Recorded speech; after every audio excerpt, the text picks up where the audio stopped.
development agency, and we've been around for about 30 years. And I work mainly as a business advisor, but also as a consultant and a member of several projects throughout Europe.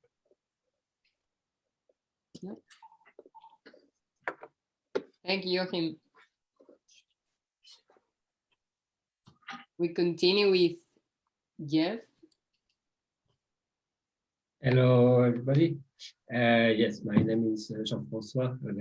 I'm French actually, but I'm living in Spain, and I'm part of Con Valores Association. And what we are doing is we are an incubator, inclusive incubator for people at risk of exclusion. So we are mainly working with excluded people, supporting them in setting up their own small businesses.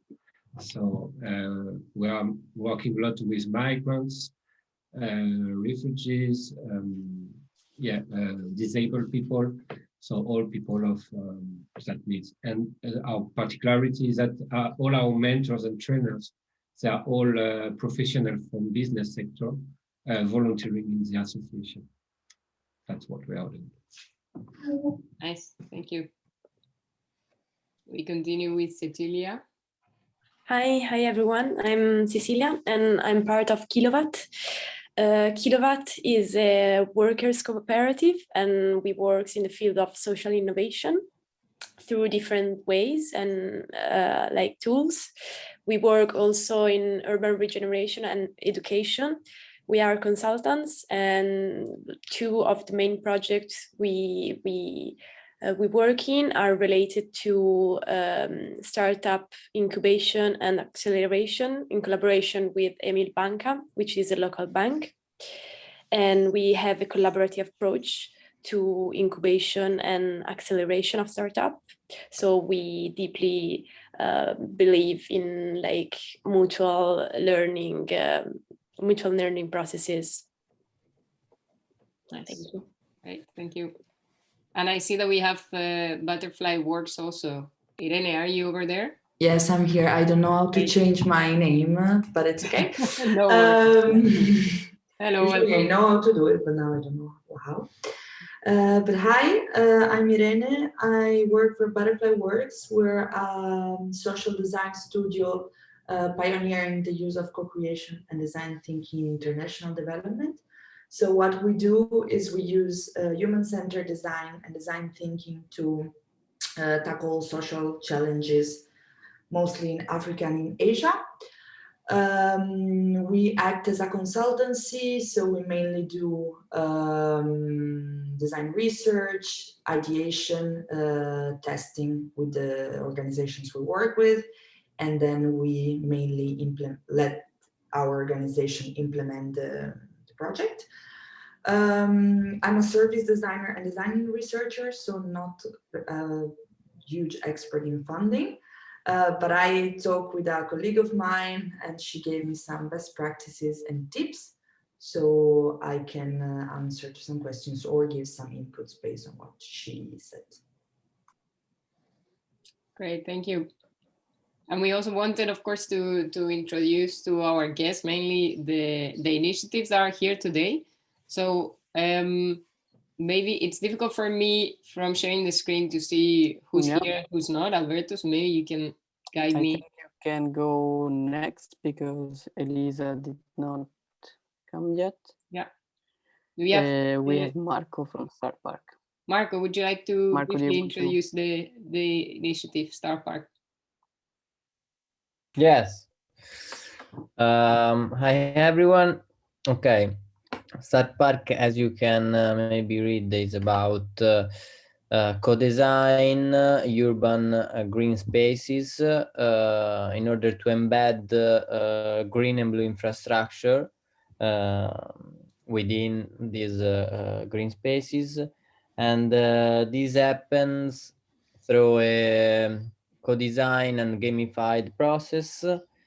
And Star Park also relies on a factor that is a key performance indicator for the socio-cultural and environmental impact. That's it. Great, thank you. Thank you, Marco. Do we have the team at TUDelft? Alberto, you're muted, so I don't hear you. TUDelft, sorry, yes, TUDelft is not there, so I think you can go next one. Okay, then We do have X-Team. Yeah, I did see X-Team. Good morning. I am Stefano Tabascelli. I am the developer of TUDelft. TUDelft is an application to help the people to understand better the noise pollution.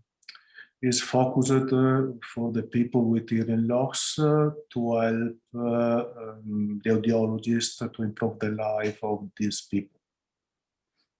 Thank you. Thank you, Stefano. Thank you. Okay, we continue with Ticket Tour. I did see Julia. Yes, I'm here. Yes, Ticket Tour is basically a journey that we are planning to do in July, in which on a bus for 10 days, the talent, which means that our young future entrepreneurs that are Sicilian will be on board of a bus with mentors and with facilitators that will bring them on a journey in discovering which are the entrepreneurial possibility that their territory is offering. And we will do that while discovering what is already happening in those realms, but also understanding what are the needs of these youngsters that want to enter in this challenge. And we will in this field. I think we lost you a little bit there at the end, but I think mostly we understood. Yeah. Sorry. No worries. It's always my problem. No worries. We are all dealing with the technology. And Henrik, would you like to introduce Swinga? Yeah, sure. So my name is Henrik Backman, and I'm one of the founders of Swinga, which is an app that makes it safe and easy to borrow tools and much more from your neighbors or rent from a local company. And well, we're a cooperative, so I guess you could call us a platform cooperative. And we launched the service in about 13 neighborhoods in Sweden, in the city of Karlstad, Gothenburg, and Stockholm. And we just hit our 1,000 download of the app, and we also have just hit 3,000 listings in the app. So yeah, we're happy. Great. Thank you. Thank you, Henrik. And Philip from Crosswalk. Hi guys, my name is Philip and I'm from Crosswalk project. We are based in Slovakia and we are a hardware startup. What we are doing is that we are developing new generation of illumination for safer pedestrians on crossings, and it improves visibility of pedestrians, so it increases their protection. Yes, that's it. Great, thank you. Do we have the We don't team, have CV Metro, no. Okay, and also I did not. But we do have Greg. No, we do have Greg. Yes. Yeah, okay. Yeah. Hi everyone. I'm Greg from, well, mostly from the UK, though actually I spend a fair amount of time outside the UK since Brexit. Though I'm working on a project called Keystone Community Lab, which is working with some very, very challenged young people on South London estates affected by criminality and gang work. It's an action research and empowerment project really that is trying to engage young people, support them and engage them in coming up with community-based solutions to problems in their lives and their communities. So it's really about encouraging civic participation really from groups of people who are extremely distrustful and separate really from the sort of power structures. Thank you, Greg. Thanks, Greg. And I think unless Tomo is here. Tom is not here, but Elisa joined us from TUDelft, so if you can go perfect. back. Yeah, I'll go for a second for the last introduction. And this is your cue, Elisa. Hi everyone, sorry I'm late. So I guess we're presenting our projects. Yes. So, A brief presentation would be great. TUDelft is a service that was born around a specific neighborhood in Milano, Niguarda, to connect people coming to visit the DIAs in the hospital together with the neighborhood, and has evolved into putting them into contact by creating a local community of mutual solidarity and help of what we call amici di quartiere, so neighborhood friends. Yeah, very quickly. Thank you. Great, thanks. Well, I think then that's the last of the introductions about the group. Yes, okay, yeah. So I'll jump quickly into the session so we have enough time. So how do we hope this works? Well, we want everybody, first of all, we want everybody to feel comfortable to talk at any point, but the idea is that Alberto and myself guide the talk with the set of questions that we gathered last week, as I previously already explained. And again, feel free to go off script, and everybody's invited to talk and share their experience about these topics we're bringing up, or raise further questions. We just have the ones we gathered from last time, but you may bring new ones. If people's already talking, please remember that you do have the option of raising your hand digitally in Zoom, and we will try to keep a view on that. Any questions at this point, or I jump right into it? Jump. Perfect. Okay, so before we talk about the specific questions that we see in our community, or that we've heard from you guys on financial models or strategies, we want to bring up this element because there was a lot of discussion last week, or there was some interesting discussion last week about governance model and how to choose this and how this affects the type of funding that you look for in a social venture. So yeah, we wanted to start with this topic. I don't know if any of our guests have specific experiences with this and how setting up certain governance models for initiatives that may still be flexible can help in terms of finding funding for social ventures. But again, we have the questions there.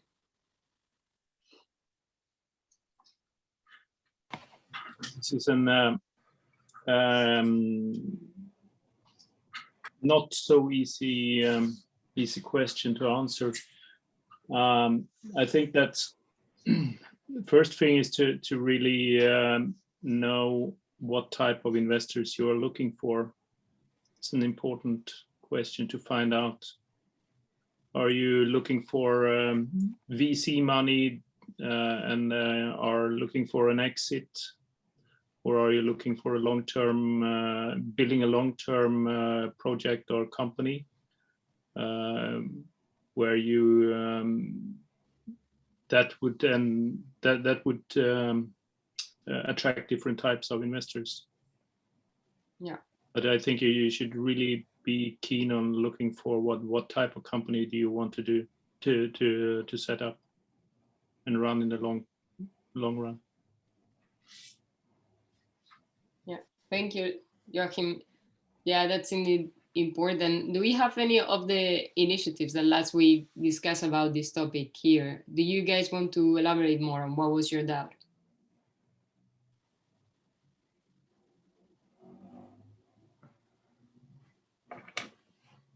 Well, I wasn't the one that posed the question, but this is of course something that we've been thinking a lot about as well.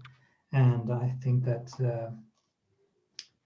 what is stuck in our heads and what we're thinking about is that, well, our competitors are getting VC funding in the 10th of a million class, at least or at least $1 million class. It's much more difficult to get that kind of funding for more mission-based models and projects. I think so. It's sort of like a trade-off where what we want to be and what we of course see like advantages of being having a more cooperative model which can engage both workers and other constituents in a much more broader and deeper sense I think that's a huge advantage, but it's sort of like a trade-off between having that and all that money, which if we would be a more traditional startup with the VC funding.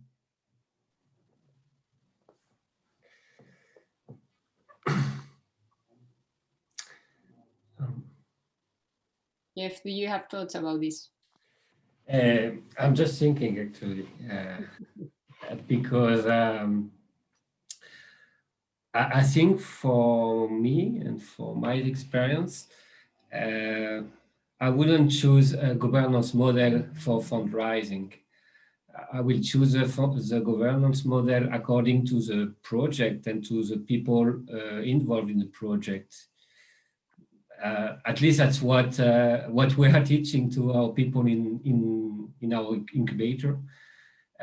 We always say like to choose the model, the form, the legal form they want at the very end of the design of the project. Because for us, the governance model need to answer to the need of the project and the people involved. And I also think that that's something that is happening, at least in our association. This governance model could evolve, could change during the journey of the project. Because in our case, for example, the association is born from business entrepreneurs with very, let's say, vertical vision. So it was really in the way of doing things and develop the project, like this vertical orientation of the association. But little by little, there is more people getting inside, people from social sector, and also a community of a lot of people, so on. So we had to find a way to have this horizontal way of managing the project. And that's quite interesting because it's always changing and we are always adapting it. And then for fundraising, I mean, according to our model, we're just looking for the funding available for that. That's our strategy. That's really important thing, that we really focus on what we are, what we want to do, and then we are going to the funding available for that, not the opposite. That's something quite important in our way of doing things. Thank you, Jeff. Well, at least for me, that's really valuable to hear. Do we have other questions or reactions to this? As we have different topics, if not, I will move on to the next.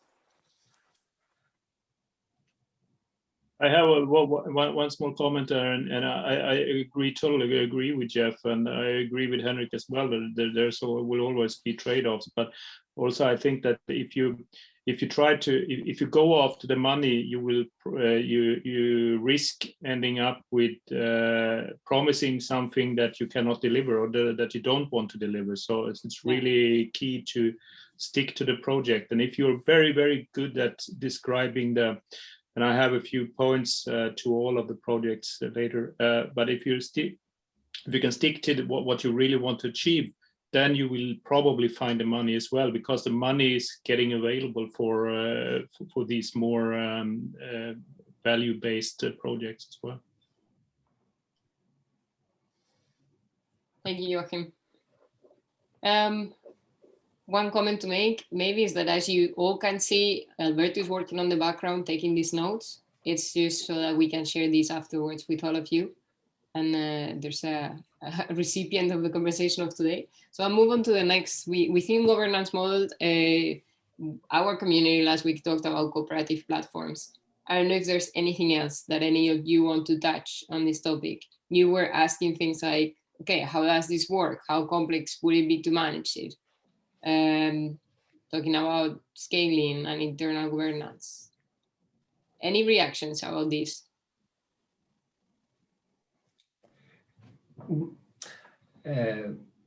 From our experience, I think I really like cooperative model as management model, but I think it's also something cultural, but depend where you are living, which country and which surrounding you having. I mean, not everybody is able to cooperate, and not everybody is able to do it and prepared to do it. Usually, people are more used to compete than to cooperate. So it's quite difficult to say people, yeah, just make a cooperative, something like this, because they don't know how to do it. They are not used to do it. So I think this also comes to the end. So you need first to explain people how they can collaborate, how they can cooperate, and also to give them tools and methodology to do it. And then you can go for cooperative model for business. Because it's happened to us in some of the business model we are incubating. From the very beginning, they say, yeah, we want to set up a cooperative. And we say, oh, wonderful, that's perfect. But they don't have any idea about how to deal with that and how to make decisions together, how to build process together. So that's a bit of challenge. It's changing a lot, but a lot of people are not ready to do it. So I think that there is a bit of education to do in that way. Yeah. Yeah, I agree there. And when I talk on a daily basis with entrepreneurs, we discuss how they want to run their businesses. Most of them tick off most of the cooperative principles without knowing that they exist. So from that sense, I believe it's not getting people to understand the cooperative principles when setting up a cooperative. It's more like getting the team together and agree on how do we work together. And the most critical thing, I think, is that you say, okay, we are a democrat. We run a democratic organization because we are a cooperative. Okay, but what does the democracy mean? And if you don't agree on that, you will never end up with a working cooperative.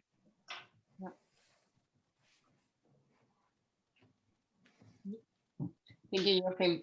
Any of the initiatives that we have here today, do you have specific plans about where you're considering cooperative model? I'm curious. Do you have more specific experience to share? Or even just why some of you, I remember, thought it was interesting. I mean, I was just curious to know, why do you see it as associable to your project?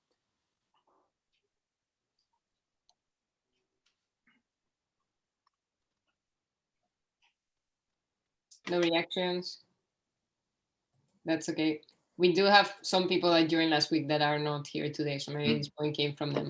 No worries, we have many others to go through, so that's great.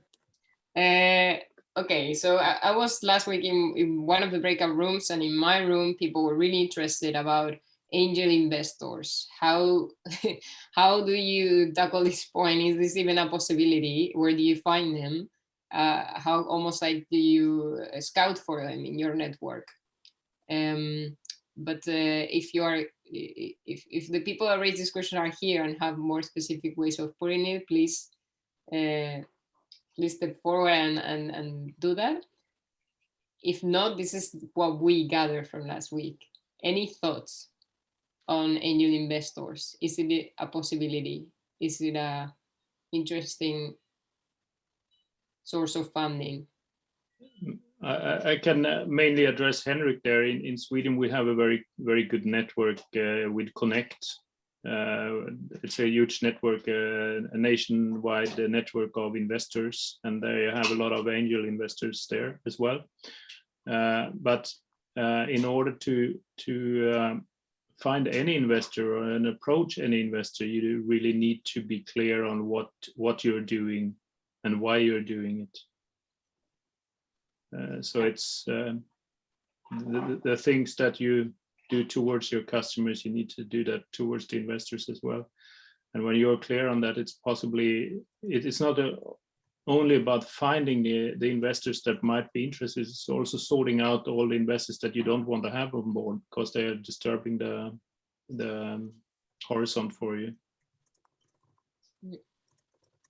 Yeah, we talked when talking about this, we talked a lot, or like we connected with the topic of pitching your idea. Mm-hmm. And we have X Team that they are a company, let's say, and this initiative is one of their many projects, and they had more experience, or they were the experienced one in the room about this, and it was really interesting, the conversation about it. But yeah, so any tips from experience of pitching, especially when you have social or mission-driven proposition where maybe the KPIs are not so clear, but pitching to this type of investors, or like selling your initiative? Well, pitching your initiative. Well, you need to you need to be very or from an experience, many social initiatives or more mission-driven initiatives are very good at describing what they're bringing, the value they bring to the market or to the society, but they are less good at describing the financial viability of the project and the company. And you really need to do that homework as well. Even though it's not that you're going to make a huge load of money, you need to be clear and really understand your own figures and explain them, because independent on how much I want to get out, I'm always taking a risk as an investor, and I need to be able to assess that risk. Yeah, nice. Any other questions from the audience, guys?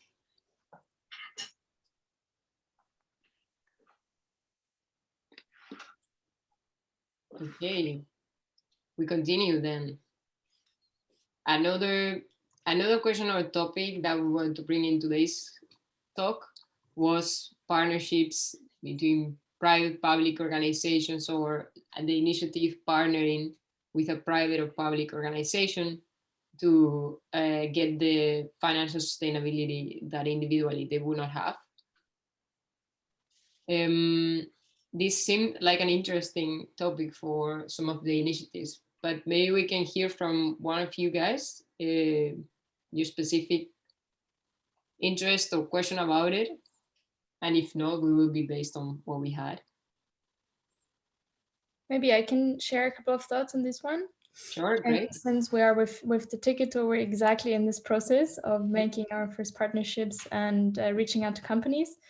And we're struggling a little bit to find the right balance, like in terms of like not selling our project, since we don't really know what is the benefit for the company yet, and not being like too vague, so that the company and the institution then remains like, so what?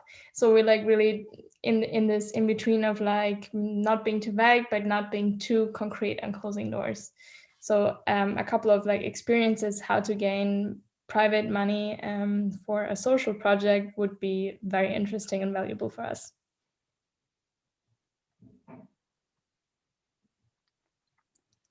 Anyone else that finds themselves in a similar situation? I remember from the session, maybe Elisa, you mentioned interestingly that you would be interested in exploring a partnership with a private organization. Mm-hmm. Yes. Yeah, in our case, what I was thinking about is also that to have, we work more like collaborating with with someone that is like also taking the risk as we are, but not so much with an investor, someone that invests his money. We work more with artisans or the people that fabricate the things. But I was thinking about that for us, we were always when we thought about someone investing money in our initiative, we were always a little scared about losing the power of deciding where to go.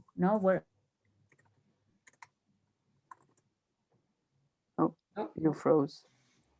We lost Elisa there. Yeah. I guess she meant scared of losing a bit of control and ownership over the project. Yeah. So maybe we can pass the ball to one of our guests if you want to comment or on these doubts that were raised. You have any experiences on this issue, same issue? So once again, it's a trade-off, always a trade-off. But I think that it's easier if you're really clear on what you want to achieve and what your values are really are. You can also decide on what money to get on board, or let on board, or not let on board. And as for us, I think this partnership with private and public is like part of the meaning of the association, because we present ourselves as being the meeting point between companies and social sector and public sector. So we try to be these meeting points between both. So we are in touch with both. Not only for money, because, for example, we asking support from companies, but most of the support is not about money. It's about mentoring, about training, about being there and supporting companies, and the collaboration with public sector is more about being able to focus on some target group, on some areas of the cities and so on. Then I will explain, we are mainly working with European funding. So that's why I'm not asking too much to those people. But that's part of our strategy all the time, to being the bridge between social sector and private sectors. And that's what we are selling to Europe, actually. Interesting. Any other questions? Also, I would like to say that at any point, we want to have the space for the community to raise any different questions that they have. So please don't feel constrained by the topics that we pose. But also, if you have additional questions about this, or comments, or just a struggle to share. I said I had a few points to share with you all, and one point is that really the why. Why are you involved in this project? Why have you set it up? Why are you working with this day and night? And that is a message that really needs to come through. Because as an investor, I don't invest in the project, actually. I invest in you as a team. And I need to know that I believe that you really have this why in your heart, and then you are prepared to work really, really hard to achieve the goals that you have. Because as every project, as every company, there will be situations or times where you need to change direction. And if you have a good team, you can do that change in direction. So that's why the team is so really, really important. And that's when pitching to anyone you're pitching this needs to come through. Yeah, I mean, we can, as an anecdote, we see the same in how you say, in profit-driven startups, right? Up to a certain point, like the ones that manage to rise the highest investment, sometimes it's only based on on how convincing or charismatic the leader is, or the CEO in this case. So I can imagine, especially for mission-driven, it's really important for the investor to believe in the dedication and the fit of the team. Yeah, really interesting. Okay, shall I continue with the next topic? We also talked about startup incubators. We have today here Jeff. Well, startup incubators, we mean just these programs of incubation for initiatives. The pros that you could also learn and have structure and help you develop as a company or as an organization. But what are the tips to approach these type of thing? Because there's not an endless space in incubators, and it's usually quite coveted programs. Any experiences to share here?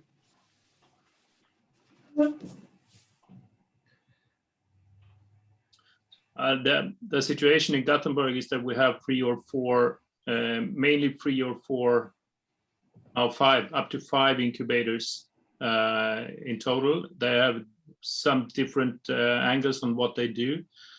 But for usually I say to startups that to visit them, to talk to 2 or 3 of them, depending on what their idea is. And I think it's vital to do that at an early stage, because it's a training session where you start to pitch, you get a lot of questions, you make connections, you build your network, and you get to know when is the right time to present for real, present your to the incubator, and what material do you have to have in place when you go to the incubator. So it's not only a process of application, making an application. It's also a training session and a networking sessions to get to know a lot of people, and training how to present yourself. And I see that the entrepreneurs and the cooperatives to be the ones who are succeeding better are the ones who talk to as many different people and organizations and incubators and investors as possible. And then you can say, okay, and the question always comes up, when am I ready to talk to an investor or an incubator? Well, define ready. Yeah.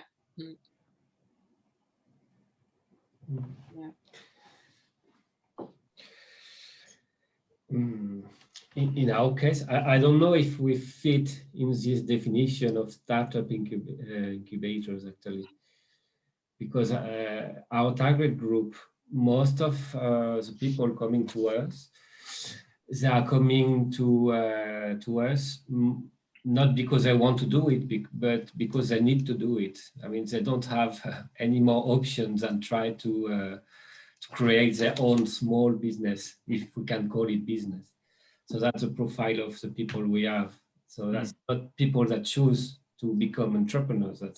They don't have any other option.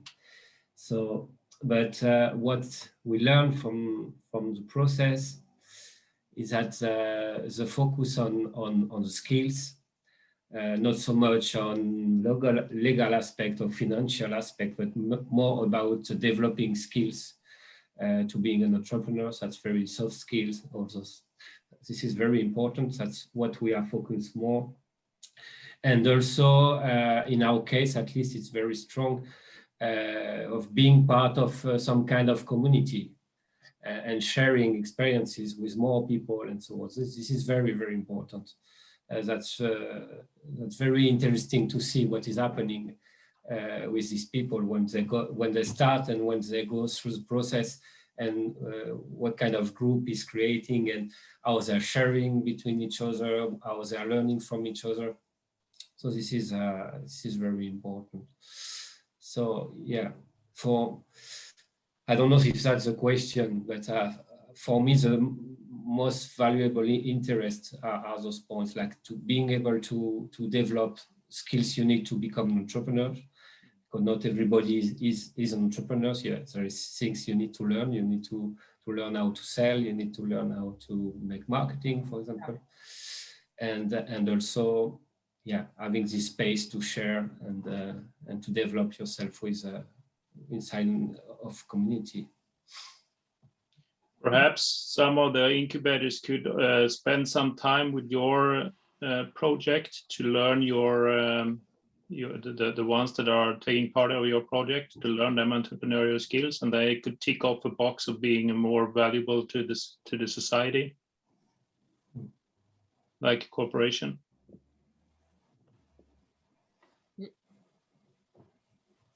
If I can speak from Kilowatt's perspective and point of view, we believe that social impact evaluation is a really powerful strategic tool to presenting yourself to startup incubators, because we mean social impact evaluation not as mere measurement or evaluation, but as a planning process, like focusing on the social change you want to generate and building up your pathway to reach that.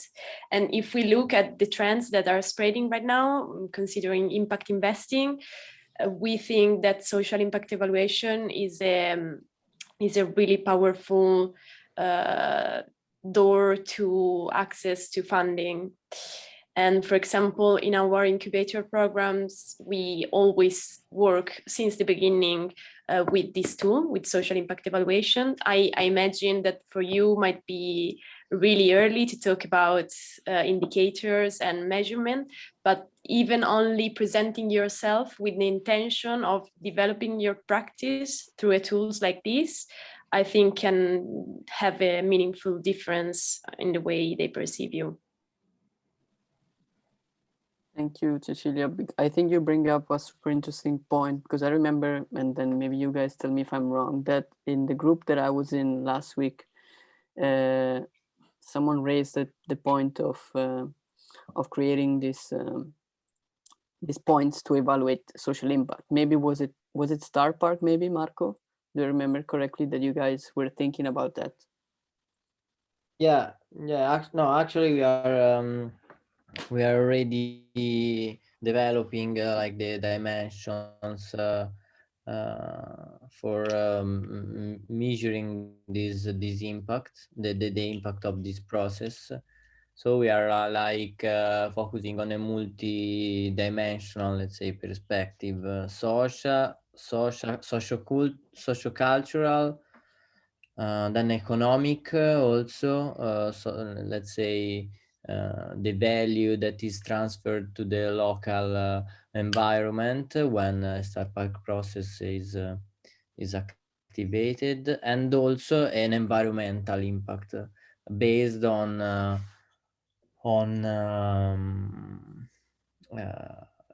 these are we have some proxies on which we base on this measurement. Yes, but yes, it is. I do agree that is a strategic tool. It is something that needs also a lot of effort and a lot of let's say also in our case we are now speaking with some professionals of social impact evaluation, and we hope to come up with these, and maybe we can share with you all. Could be useful. Definitely. I think so. Is there any other initiative that was interested or thinking about an impact evaluation for their project?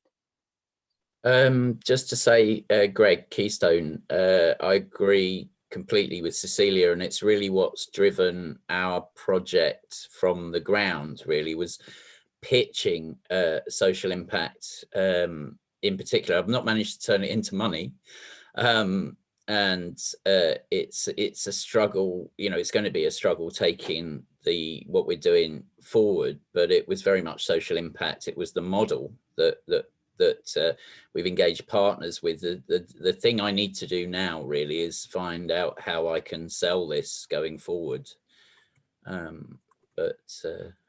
Yeah, Cecilia's point, definitely agree with. Yeah, I totally agree as well, and I want all entrepreneurs I meet to think impact in every step they make, and even if when they use the business model canvas, in every box you make, you have an impact on society. It might be negative impact or it's a positive impact, and if you find out that you have a negative impact, you need to change that into a positive impact. But you need to change in every aspect of your business. You need to think impact all the way. And if you have this impact thinking from the start, then it will be natural. So you won't even think about thinking the need of thinking impact, because you do it from it's just natural to think impact. Yeah, I think it's also, or I can imagine the challenge for a lot of initiatives.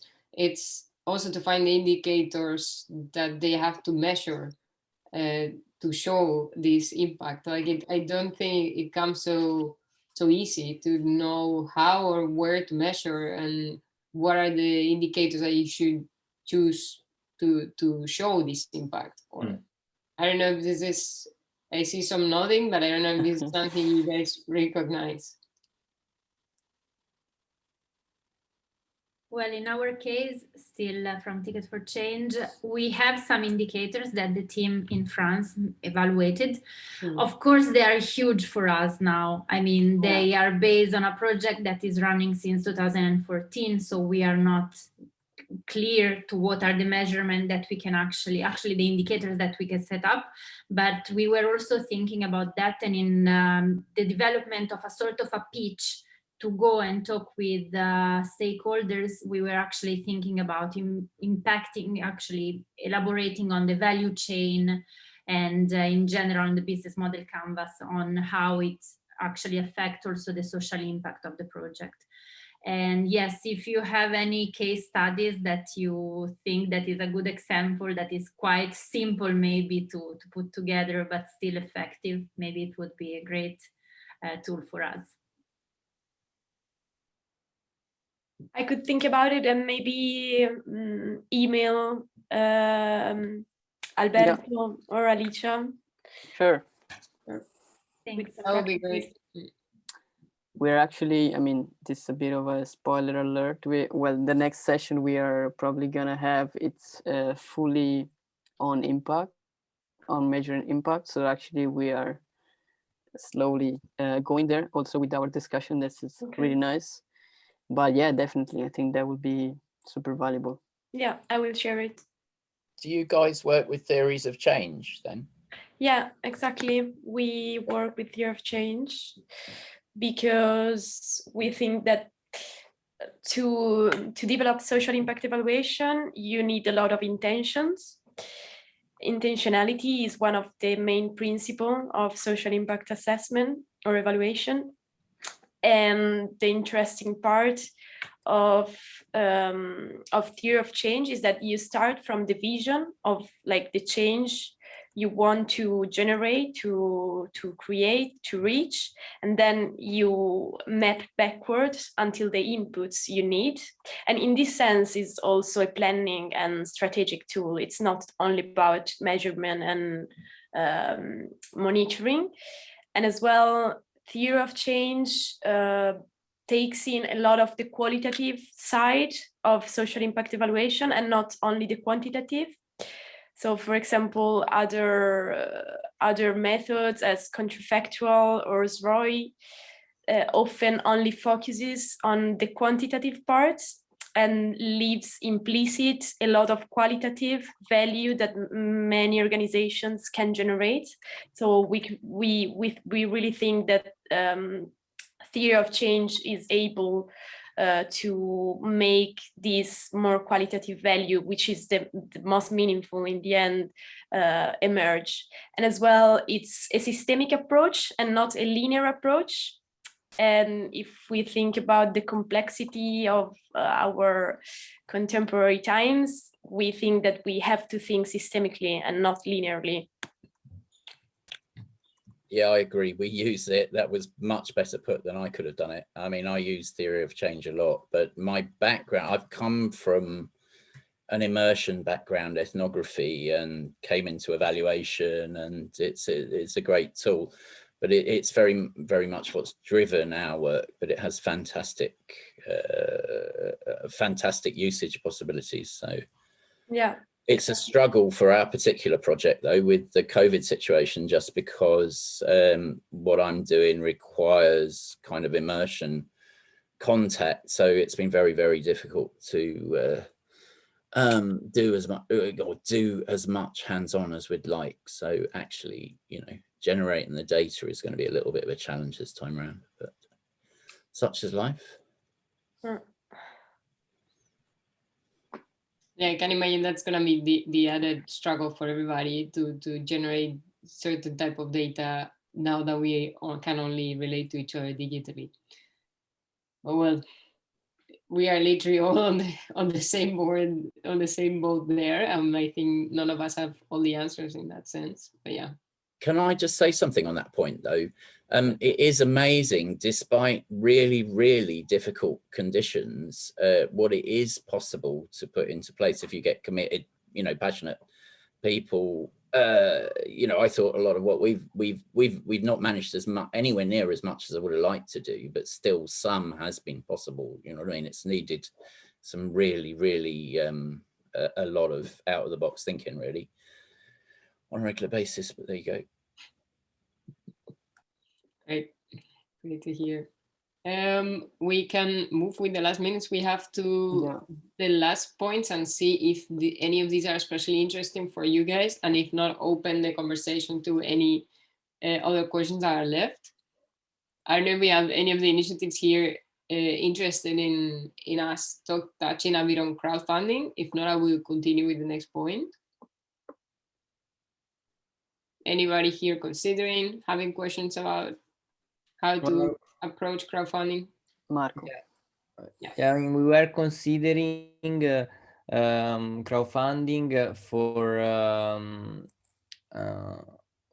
not let's say to fund the whole project, but let's say an asset of Star Park. So in our case is the card game of Star Park, and so we were thinking about crowdfunding as a strategic way also to engage people in order to to participate at this idea.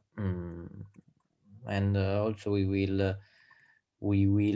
produce an output on Designscape's last round of a crowdfunding campaign.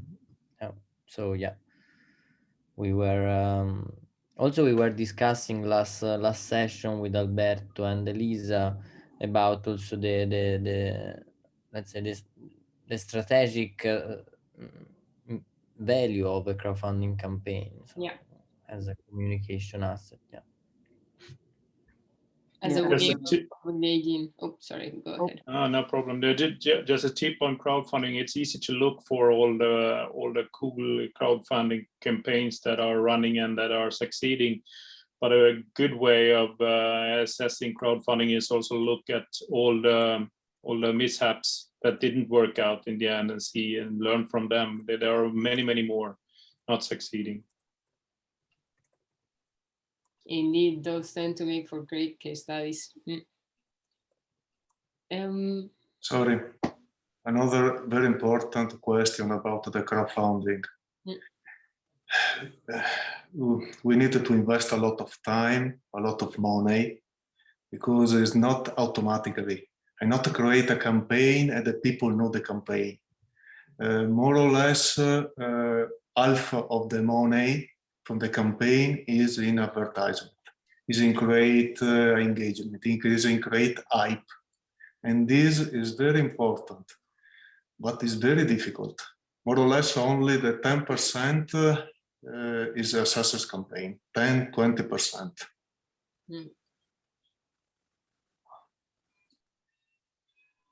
Yeah, so in that sense, you see it as a risky in terms of the amount of time investment, team investment that you have to make for a small chance to succeed. Yeah. I ask a question. Yeah, and also to create advertising, publish the post is a cost. Is a cost. Yeah. I've seen Joachim shared a file on the chat. Basically, this is it's made from Ingrid Burkett in Australia at the UNO Center. It's a very good framework for working with a business model canvas and adding a layer of impact on top of it. I try to use it as often as possible. And if you have the time, read more about what Ingrid Burkett is publishing. It's some very good writings she has on social economy, social enterprises. Okay, thanks for the reference. Great tip, thank you. Okay, so we've reached the end of the session in terms of time. We still had a couple of content slides, but we're gonna share all this with you. We have touched on the element of measuring impact. I wanted to still dedicate a minute before we say goodbye to ask if there's any other questions. If we have a final question from the community to the people that we brought today here.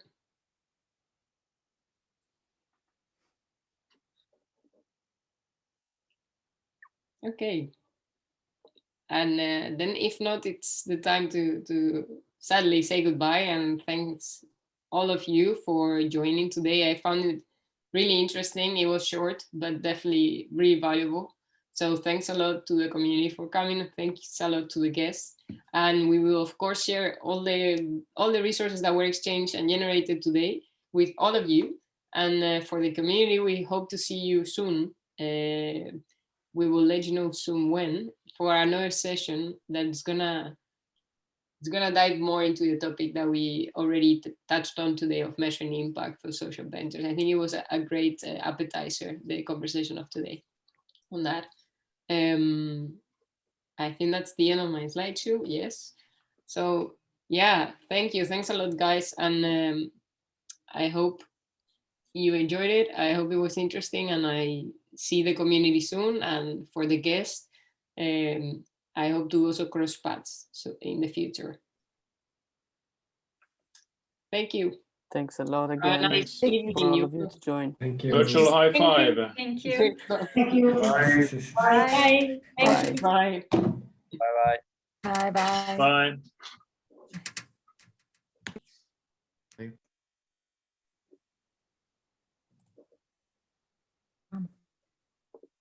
I'm still waiting for this BMC thing to download. So Okay. don't close it just yet. Sorry. We will not Just a close, don't worry. question, Alicia and Alberto. Just Yeah. when are you going to? I'm very interested in the mission impact session. So when are you preparing it? Because we are just in this like working with the indicators, and so it will be very useful. Yeah, it's currently scheduled for May, if I'm not mistaken, Alberto. So we are working on it with Kerstin Junge, that she has also worked with us at the TUDelft for other training modules, the one on theory of change, for example. So we'll keep you updated. So yeah, because it's a collaboration, we don't have the exact date yet, but it's coming soon, hopefully early May. So okay. Okay. Thank you. Great. Thank See you. you. Bye. Bye bye.